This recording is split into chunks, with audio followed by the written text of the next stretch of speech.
Welcome to a Fish Out of Water podcast. This is your host, Richard Lipman. Today we are interviewing Reverend David William Parry. This is part 1 of 3 of this podcast. Tell us, I'm going to begin with a question. Does the devil exist? Right. Oh my God. I see a picture of, I believe it's you shouting behind you. Good Lord, Richard. I'm meant to be a progressive. Therefore, how dare you insult me? Yes and no. Yes and no. Are people capable of acts of irrational wickedness? Well, I mean, let's take one look around the world at the moment, and the answer is consummately yes. Why would people choose the perverse? Why would they choose to do what is wrong when the right thing is in front of them, and hold to that decision? That is, of course, one of the great philosophical, theological mysteries of all time.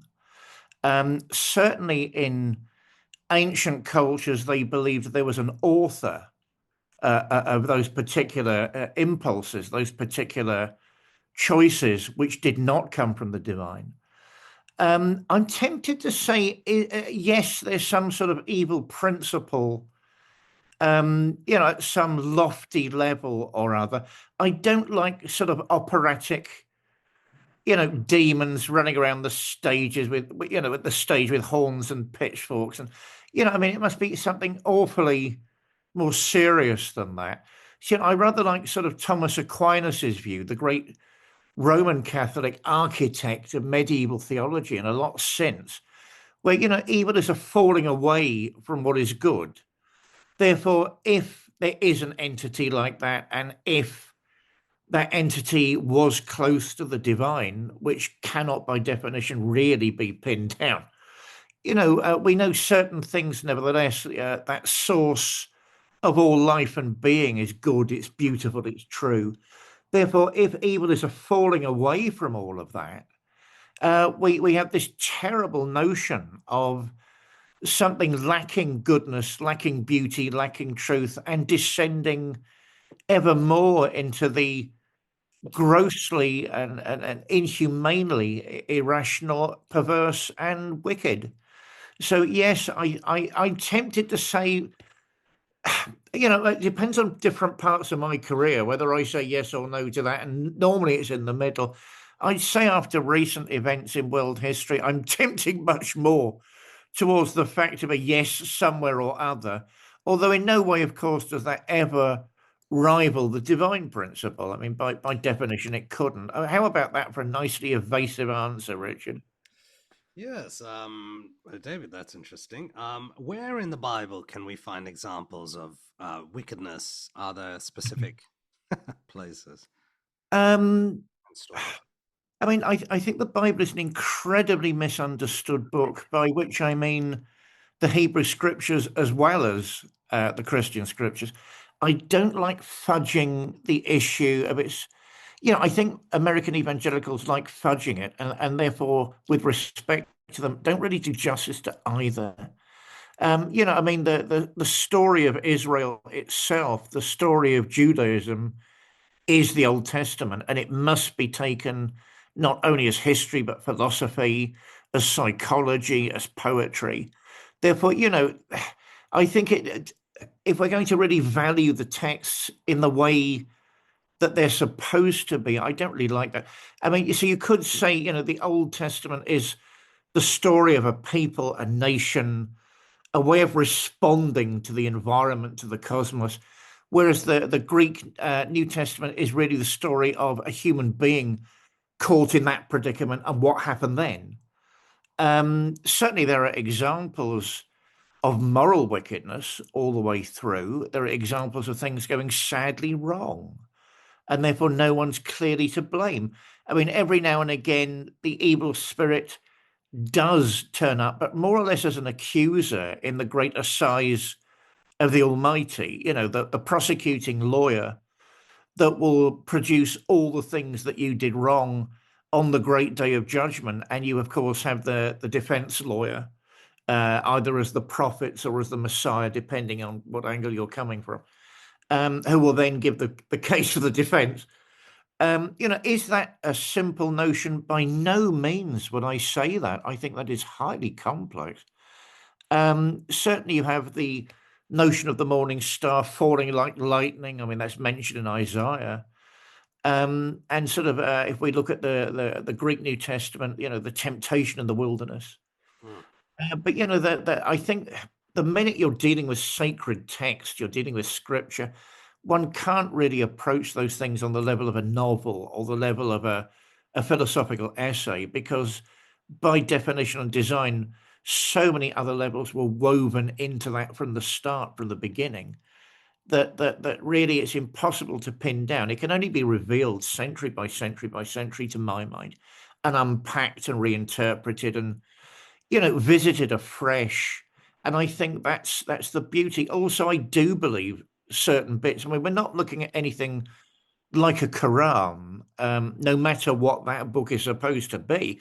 There's a Quran in heaven, and there's a Quran on earth, and then the big row for the Islamic community is actually monstrous. Is the Quran on earth the same as the Quran in heaven? And I don't know how anybody checks that. And there have been different versions of the Quran. I mean, what do they say? well, I mean, I modern troubles to the side for one moment. I don't think you can see Islam as outside of the Abrahamic stream of revelation. And certainly the great Muslim mystics, the great Muslim philosophers would have been horrified if anybody said that.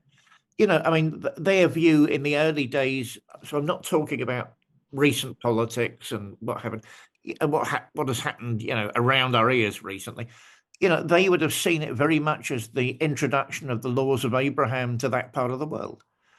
Therefore, they were looking at an assertion of the Old Testament, the values of the Old Testament in those particular cultures. And their view of evil, of course, is ultimately everything comes from God. Well, that's a very good argument. Certainly, I can't think of many of the great rabbis that would have gone along with that. I'm not saying none. They would have been very, very wary of not only trying again to pin the divine principle down. I mean, how on earth can you do that? But then to start telling everybody what its nature is like. So with the Quran, you're looking at a book that's totally inspired and divine in origin. With the Bible, you're looking at something that is partially inspired. I don't think anybody of worth or value has said every single jot, tittle, and letter is inspired. Some people do say that. Certainly, unless you want a very modern approach in the progressive sense that I don't really follow myself.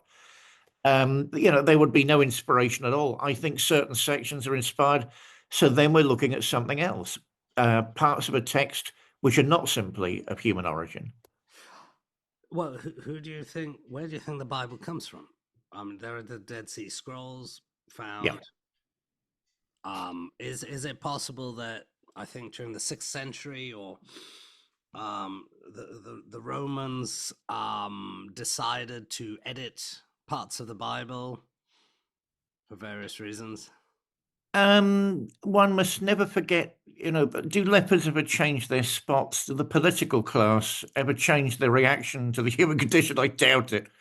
Would the Romans have been willing and able to do that? Of course. If we want an idea of what the Roman Senate was like, all we have to do is look at America today. With the backstabbing, the lies, and I don't mean a particular side, I mean everybody, jockeying for position. Anyone potentially can be president. They all know that. So anyone can be Caesar. They all know that. And keeping, the great families constantly jockeying for position, exactly like now. I mean, the figure that always haunted me from the New Testament was Pontius Pilate, who strikes me as, I don't think he's caught in the middle of events at all, who strikes me as this indifferent Roman politician. Can it just all go away? I'm having tea this afternoon. Can it just all go away, please?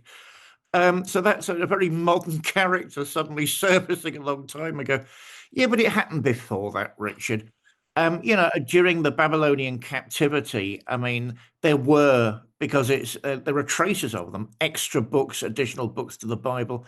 We have what is left. I mean, the Babylonians, how about this, we're raking over old coals. They were no friends of Israel because Israel was a slave race to them. It was something conquered and conquerable. And we, rather like nowadays, they simply didn't care what it said. Unlike the Persians, curiously, who cared about everything Israel said. That's a different issue. So, I mean, it was one of the biblical commentators who said, let's try and gather together what's left of the scripture, and this is our Bible. This is what is left of it. So I'm sure it has a history, it has a textual history as well as a religious history. And a great deal has been lost along the way, sadly. So what we're trying to do as Jews and Christians, in all humility, is piece together what we can and use those yardsticks as a guide and a measure in our personal and collective lives today. Does that help clarify that? Yes. Today, there's been possibly a fall in people going to places of worship, especially in the Christian world. There's sort of a small rise in sort of other beliefs such as paganism, and I think even in 1924 or in the 20s there was someone called H.P. Lovecraft who created Yeah. Arabic title Al-Asif, and Yeah. sort of textbook of magic. Yeah. People want to believe in the supernatural. What's your take on that? Well, let's start with the easy one first. By definition, again, if you look, don't forget my take on all of this largely comes from academic philosophy. So by definition, only one thing can be supernatural, and that is God. Therefore, God cannot be discussed because we don't know what the supernatural is. There are no frames, there are no checks, there are no balances, there's nothing comparative. Therefore, God can't be discussed in any meaningful way. All we can do is discuss by imputation and alleged activity. Everything else is within the sphere. I mean, even ghosts, there's a location, they're measurable, they move from room to room.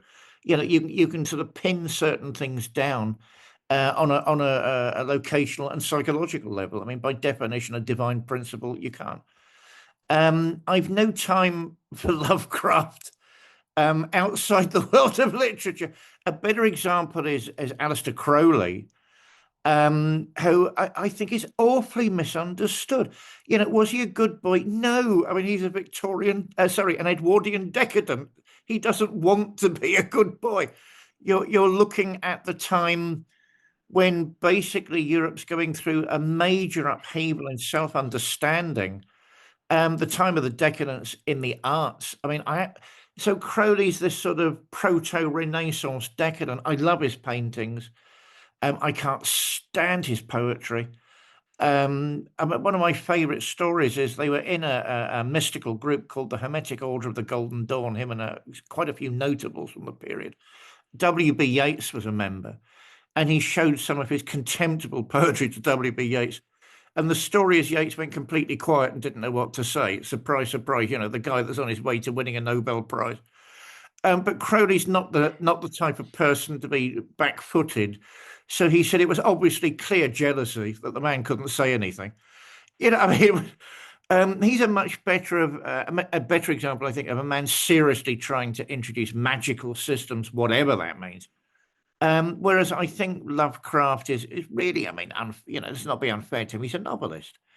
Certain people have taken his uncanny insight into the id at face value. I don't think that's particularly helpful. And I don't know if he'd have liked that or not. Probably. I mean, he's trying to flog books, isn't he? But I don't think he'd have found that particularly helpful in his corpus. What does he say about it? It's old. He's trying to sort of soup up certain ideas of how Americans see black magic So you're looking at something tainted in that particular culture by the Salem witch trials, which no credit to anybody. I mean, let's face it, they're no credit to anybody. So, you know, dark forces, and he re-describes them all in terms of chaos. So, I mean, actually, those descriptions are there in the past.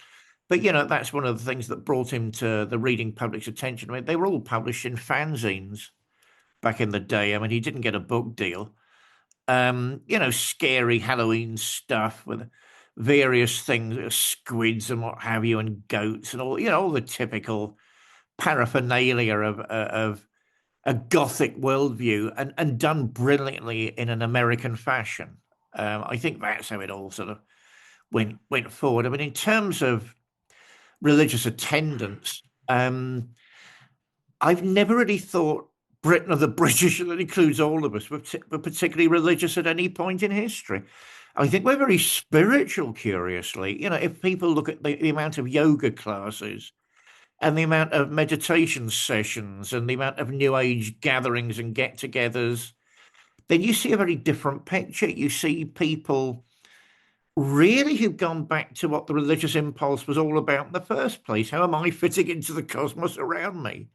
And you don't really need organized religion for a large part of that journey. And organized religion is constantly letting everybody down in so many ways at the minute. So, yes, I think the resurge in tradition is what it says it is, that resurge in tradition. And hopefully that floats on people's boats. I think it's encouraging. You're full of, you know, beautiful iconography, the music, the vestments. I mean, it's all beautiful. So as an aesthetic, that needs to survive. And I think certainly, you know, am I encouraged or discouraged by that? Neither. I just think it's, you know, that's showbiz in the sense that that is what happens. Yeah, I mean, I think we're a very spiritual nation. I mean, America is meant to be religious, isn't it? But that tends to mean ideology as opposed to anything theological. You know, the Americans have this awful history of dressing up their ideology in religious gowns and then pretending it's religion. And good for them if that's what they want to do. That doesn't strike me as what the prophets were aiming at. As you know, learned Rabbi Hillel speaking about the Christians. If this is of God, it will continue. You know, could that be said about the Americans? I'm not sure. But you know, I think the religious, like most Europeans, to be honest, like you and me, you know, there's a great impulse. There's a spiritual impulse there, and we try and find what that means in our lives and our situation, and that's all good. Which is why I tend to kick people like H.P. Lovecraft into touch. For one simple reason. He wasn't trying to do that when he was alive, and his books aren't really trying to do that. They're trying to tell a good yarn and entertain. You know, if he was on this call now, I think he'd be absolutely bamboozled, to use an American term, that anyone was even thinking that. That comes afterwards because the power of his imagination has really seized people with that sort of American Gothic view. But you know, that for me is really what's happening at the minute. I don't think you can see him as part of any revival. And if people do, then it's the sort of dark revival of putrescence. It's the revival of cultural decay. It's not really the revival of any type of spiritual search or quest. That would be my response to that. Have you traveled to the Middle East, Israel, Palestine? It's strange you say that. I've always wanted to, and I've always held back. For me, the places do have religious significance. On one level, I'm going to say something that might sound very easy to misunderstand. We can't deny the bloodshed. We can't deny that the violence. I mean, century after century. I'm not referring to now. You know, but that doesn't mean these places aren't sacred and aren't holy. I mean, that's what human beings are like. You know, I think we tend to remove that from the equation far too quickly. Is that a shame, and can we all do better? Of course. But that is what human beings are like. I've always held back because of the sanctity of the places, not because I feel I'll be disappointed. You know, if someone like me goes to Jerusalem and starts looking for the stone where the Blessed Virgin stubbed her toe, I mean, you know, whatever. I can't imagine anything more wonderful and more trivial at the same time. Um, and there are places, the actual tomb and this, that, and the other. So would it be interesting on the level of tourism? Yes. Would it be slightly more than that? Of course. And I don't simply mean historically active, the historically active imagination. You'd be walking the streets where a great mystery took place for me.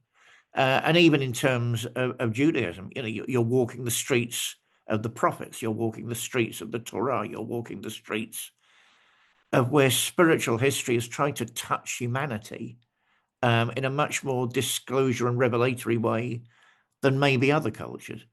That's why I've held back. For me, I think the overwhelming nature of walking through those streets in real time, looking at people doing their daily shopping, arguing, screaming, shouting, fighting, kids running around playing, people on their way to prayer, people having finished that, restaurants, cafes. For me, I'd have found that overwhelming. I'm now actually in the place whereby, therefore I've held back. I know one day I've got to do that if the angels allow that. I've done a lot of traveling and I've seen a lot of the world, but as I say, that the long answer to that and the short answer is no, but for religious reasons, curiously. I'd need to be very prepared to do that internally. What was the place where you felt most spiritually uplifted in the world? Oh my heavens. Probably Glastonbury. I got a guided tour of the Vatican years back. I mean, it's overwhelming experience of art. So if anybody, I mean, what do people normally talk to me about art? There's overwhelming religious phenomena. So every single room and every single place was art. So I couldn't say a thing. And I went quiet and everybody thought I went quiet. But for slightly different reasons for the ones I was going quiet. Oh my God, there's another Michelangelo. So I went completely quiet in a different way. Because Glastonbury has so many mythic associations. It's very, very pretty. It's a beautiful place. It's very English. Do I think it's very Saxon? It's very Celtic. It's very Roman. It's all a bit rolled into one. It's a place where myth touches history. What is myth? Sort of coagulated, coalesced, sacred narrative. It's never designed to be taken literally. Again, our ancestors would have been horrified at that. But these are meaningful stories about the human condition, about all of us. So the Arthurian cycle and the great poetry, and of course, as the centre of the British counterculture, which I count myself as part of. So I think it was actually visiting Chalice Well and the tour, Glastonbury tour, with the sort of what's left of the Shrine of St. Michael. For me, that was there was an uprush of inspiration and sort of deeper levels of meaning than usual. What is the Shrine of St. Michael? Well, I mean, on the top of Glastonbury tour, you have this sort of needle-like structure, which is people disagree. Some people say it was part of a bigger structure. Some people say, well, it's basically that, a single tower dedicated to St. Michael, which is very impressive and very beautiful. And why is it there? And yada yada yada. And as I say, Chalice Well, where King Arthur is associated. And it was, I don't know, I just kept thinking of all the authors, international as well as British, who'd been there, and I kept thinking of A Glastonbury Romance by John Cooper Powys, and all the literature and all the text and all the inspiration that had come from that place. The tour included, the tower included. For me, that was I don't know. I find the world a very sacred place generally. I find it a profane place as well. I don't think you can have. Is there anywhere that hasn't been profane at one point or other? Not really. Sacred is the sacred is a place, is a feeling, is a psychology, and when people get together and somehow interact with more than themselves, so that also can be anywhere. I don't think these things are meant to be geographical in the crude sense of the word. There is this particular place which is associated with A, B, C, and D. Was there a time when Jerusalem itself was not sacred? Of course. Will there be a time possibly in the incalculable future where it isn't again? Possibly. We can't rule it out, because sacred concerns humanity resonating with their own meaning and more than their own meaning. So for me, and I'm not saying it's a view anybody else needs to share, for me, everything is profane and everything is sacred, depending on the time frame, the narrative, and what we're trying to achieve at a particular place in a particular time. Have you personally experienced the divine or God or spirit, and how did it feel? Oh my God, it was just so amazing. I don't think it's as difficult to experience the divine as people say it is. I think lots of people block it out in the modern world. Why? Because everybody's wicked? No. Why? Because we live in an evil, atheistic society? Actually, I don't think we do. It's because we're all beings, human beings are human beings. We're beings of the immediate. We're beings of the moment. We've got partners. We've got careers. We've got our own needs, our own mental health, our own spiritual health, our own physical health, none of which is wrong. I mean, it's all part of who we are and what we are. And those things easily drown out anything much more subtle and much more profound and deep. It's really in the moments of quiet and the moments where we can be attuned, that word, to whatever, is good and beautiful and true in our own lives, that those moments, arise. I mean, in terms of personal psychology, I actually had a dream when I was 12 years old of encountering Christ. A very, very bizarre experience. My parents, my family wasn't particularly religious. I got sent to bed early, and I was still in the right. I'm still in the right. I did absolutely nothing wrong to deserve that. I got sent to bed early by my parents when we all lived in Ferrum in Hampshire. Grudgingly went to my bedroom. I can't remember what the row was about. Grudgingly went to my bedroom and don't remember falling asleep. I remember it was this sort of wonderful Southern English, bright, sparkling evening, beautiful, beautiful summer evening. I don't remember falling asleep. I do remember suddenly being in the middle of an Elysian field, and to either side were very Jewish-looking figures dressed in long robes, and they were discussing something, and I was looking to the left and looking to the right. They were stood either side and thinking, what on earth is all this? Where am I? And a Christ figure suddenly emerging in the middle and saying to me, "Are you ready?" And to my child's mind, I thought, whoever this is, I actually did think that, whoever it is, I'm being asked to die. And I don't want to die. I'm a kid. My life is starting. So I said no. And the scene dissolved, and it was the next morning. So obviously it was some type of dream. My immediate reaction was, oh, my heavens, I've said no to God. No matter what God asks, you should say yes. I had this terrible feeling of guilt for a couple of hours until, weirdly, and everybody could smell it, there was this incredible perfume of roses throughout the entire house. And for me, that was a sign of forgiveness, a sign that whatever this phenomena was, it was unpacking. It wasn't there and then at the same time. Was that part of the reason I went on a religious as well as a spiritual journey? Yes. Do I think that's anything more than a dream? Not really. But the significance of a religious dream in itself, I think, is worth evaluating. I take Jung very, very seriously in these matters. I take Freud very, very seriously in these matters. They wouldn't have been quick to say, let's kick that into touch, and that's only one dream amongst others. Both of them, for different reasons, would have said, well, no, that's a religious dream that needs study. What does that mean for you as a person? What's the psyche doing? What's the psyche saying? And I think probably they both arrive at different conclusions. I think Freud needs a revamp nowadays. I think he's very misunderstood. In Jung's terms, in Jungian terms, the archetype. I've actually interacted with the archetype for some unknown reason. And I tend to react to these things in those sorts of ways.